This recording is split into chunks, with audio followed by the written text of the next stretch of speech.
life is short enough where you don't have time to get excellent at a lot of different things throughout your life. Life is also long enough, though, where if you're not doing something that you like, it just turns into a very, very long grind. And you're going to look back on all those years and go, I spent 40 hours a week, 60, 80 hours a week throughout my life doing something that I don't actually care about. That didn't really give me much fulfillment. So it's kind of, the name of the game here is kind of balancing, okay, let's find something that I'm excellent at, that I really enjoy doing, that I take a lot, that can find a lot of fulfillment from, while also trying to avoid spending too long trying to figure out what that is.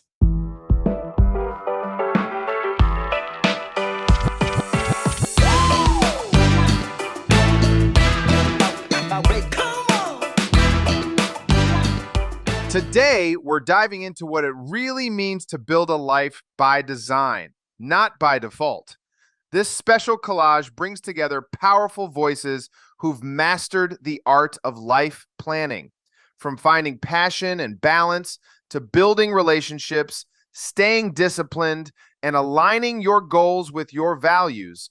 These stories remind us that success isn't just about what you achieve, it's about how you live. So grab a pen, some purpose, and let's start planning your life with intention.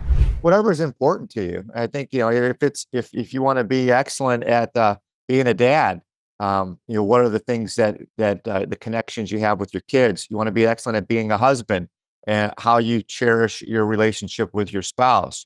You want to be excellent with your family and friends. Do you make time? Do you do you walk the walk as opposed to just talking the talk? And then obviously you can talk about academics, you can talk about business, you could talk about financial, you could talk about athletics in terms of how fit you are. I mean, you can put excellence into a lot of different buckets, which I try to do in putting together my life plan. And the Me Tool thing that you and I have worked a lot at over the years in terms of trying to hold ourselves accountable and reach the goals and live full, fulfilled lives that have meaning. What do you value? Think about it and think deeply. Thinking is really hard to do, real thinking. And it means bringing yourself to task. It means holding yourself accountable. You have to see through the shadows and do some deep work on yourself to arrive at a well-articulated set of values and then have the courage to live by them. But I would say it's a worthy task, and they'll serve to underpin every decision you make in life, and that is acting with integrity. And I think integrity is foundational to excellence. If your life isn't going well, maybe it's because your goals or desires are misaligned. So become a chronic goal setter. Aim at something specific and tell yourself why. And the more why you can articulate, and you know this well, the better chance you have of succeeding. Saying you'd like to earn more money for the sake of earning more money is not exactly going to carry you forward when things get tough. Articulating specifically what life will look like for you and your family when you do will be entirely more powerful. And then do what's hard to get it and commit to that, because most people don't. I would say that my definition of excellence is just trying to be the best person that you can be every single day in all the different categories of your life. For me, I would say that that's faith, business, relationships, and just trying to kind of do something every single day that pushes you, and just comparing yourself to how you were yesterday. And that would be what I would say is my definition.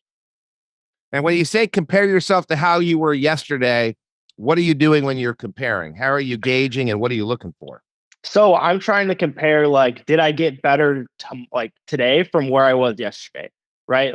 Did I go to the gym? Did I do my reading? Did I make progress in my business? Did I make progress in my relationships? Am I getting better as a person every single day? And that's what I kind of compare myself to, is where was I at yesterday? What did I know? What do I now know today? What mistakes did I make yesterday that I learned from, et cetera, et cetera? How am I getting better every single day? I need to go do my own thing. I need to take this, I could have went back to the next month and made $35,000 the next month, And I was like, I'm not going to do that. I'm going to start back from square one. I'm going to go start my own business, and I'm going to build this thing up, because I want to know that every single morning that I wake up, there's no one other than me that's going to tell me that I can't work or that like I can't make money now or something. And so I made that sacrifice. I turned down making like $300,000 or $400,000, like almost guaranteed, like that year, to go and start my own thing and start back from square one, where I'm investing my own money. I'm negatively cash flowing my first couple months, spending money on marketing and CRM and like getting my business back up to like building it. So life is simultaneously long and short. What I mean by that is life is short enough where you don't have time to get excellent at a lot of different things throughout your life. Life is also long enough though, where if you're not doing something that you like, it just turns into a very, very long grind. And you're going to look back on all those years and go, I spent 40 hours a week, 60, 80 hours a week throughout my life doing something that I don't actually care about. That didn't really give me much fulfillment. So it's kind of, name of the game here is kind of balancing, okay, let's find something I'm excellent at that I really enjoy doing, that I take a lot, that can find a lot of fulfillment from, while also trying to avoid spending too long trying to figure out what that is. I would say that I gave up a lot of, I guess, more chill, relaxed time throughout high school and college. Like there was high school, I think I'd have Sundays pretty much off to myself to be able to do whatever, watch YouTube videos, play computer games, whatever. And I de-stress on Sundays during high school. And during college, I didn't really have that. It was pretty much 24, like 7 days a week, going hard. And I'd have to make sure I kind of budgeted out, plan out time for anything that was really important to me, like going on a weekly date night with my girlfriend or whatever. I plan out time for that. And I think that's probably why I don't have any regrets, was because I went like, okay, what's actually really important to me? And I made sure that I still included that. I made sure I still had time for that in my life. So I never cut out anything important, which is, I think, is why I don't have regrets. Now, I gave up spring break trips. College works, it's prime time for a lot of activities in college works. So I guess, I don't know, someone might regret that, but looking back, I don't know, giving up 3 spring breaks in order to be able to get into a bulge bracket bank as a front office like trader, that seems like a pretty small sacrifice. Doing that in order to get to where I want to be in a great software engineering career, where I'm enjoying teaching and helping other students get into a career that they're going to be happier in. It's a small sacrifice. I do not regret it by any means. So sacrifices like, I don't know, like that, just kind of in general, how busy I was during college, how I had to cut out things that I didn't value. So a lot of sacrifices I had to make there in terms of relaxation time or whatever. But yeah, I don't regret any of those. When I was deciding, UCSB is an amazing university, and especially now that I live in California, I see that the quality of students that are going there, it's tremendous. I had that opportunity. The reason why I didn't do it, Matt, was because, some advice that I received from our grandmother, and it's just that cliche advice, do things differently. The Robert, Frost, poem, two paths. And, very much so that's how I felt I needed to drive my life at the time, was to try a different path. I didn't want to follow the path that you were following. So I moved to New Orleans, which was very different coming from Albuquerque. So that was a start. And then, I had a wonderful time in New Orleans. Great that you remember it that way too. Amazing friends. Still, I'd probably call them, my best friends. After 2 years of doing that, which was really a peak for me in my life at the moment, I felt like I was on top of my life, on top of the world at that time. I decided to pursue an adventure. I decided to mix things up. I went to Spain, and not Spain for a couple of weeks. I went to Spain for a full year. And at that time, it was freaky for me to do that, to go to an environment where my language skills were pretty horrible at the time. But I wanted to give it a shot. So I moved to Spain, learned a ton, came out, able to speak the language at a reasonable level, understand the language, read literature and things like that. So went back to school, finished my degree, and I decided to continue with that type of international experience or international adventure. And I wanted to also, hopefully have some impact Well, again, I think it's the willingness to sacrifice. Exchange might be a better word than sacrifice, but the willing to pause something that's going so well, where you think like, it just doesn't get much better than this, but to get back on track with the bigger picture, with that adventure that you're pursuing, the bigger, bolder adventure. So in my 20s, like that desire first is actually in my teens, but to say, hey, I'm not going to go to Santa Barbara. That sounds like an amazing time. I was there. I still smell the eucalyptus in my neighborhood, and I think back to those days in Isla Vista. So I know it would have been a good time, but I said, I'm going to try something different, and I did. A couple years later, I said, wow, New Orleans, I'm enjoying this so much. It can't be, much more fun than this. Let's go try Madrid for a while. I did that. And then similarly, one more time, in my 20s still saying, hey, let's try Bolivia. And then now let's go from New York to San Francisco. It's like these types of bold decisions, they add up. I think they're what accrued to the life that I have today. Yeah, I think honestly, this is a question I didn't really think a whole lot about when I was in college, and I think I probably should have spent a little more time thinking about, as far as, how do I define success or excellence? I think more recently, this probably culminated a couple of years ago. I started going to therapy, asking a lot of these kind of questions myself of like, what do I actually care about? I think I spent a lot of my life really focusing on, others' expectations, like, what are the expectations my parents have for me, or what are the expectations that my teachers have for me, or whoever it may be.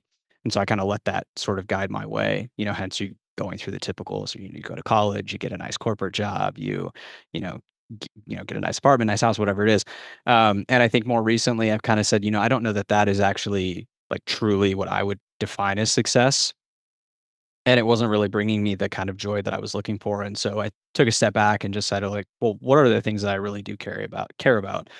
And so more recently, I've been trying to kind of identify, what are the things that bring me joy, for one, and like what are those hobbies and things. And I think for me, to answer your question as far as like what I define success, I think it's like truly understanding the things that you care about, truly understanding the things that bring you joy, that bring you happiness, and then doing those things. Like I think you're being successful if you are spending your time doing things you care to be doing. If you're not doing things that you want to be doing, then I wouldn't categorize that as success. Take a walk in the park and like really like actually sit down and like think about like putting everyone else aside. Like what are the things that you like really do care about? And that's like, I actually know several people who were like, I loved college, I loved going to class, and they really enjoyed that, and they really loved that style of learning. I've never liked school, which is funny because now I'm serving in higher education. But I've never really liked school. And so, you know, why did I go to college? Because that's what, my mom went to college, my sister went to college, and my dad did, took courses in college. And so that was like the path, that was the route to take.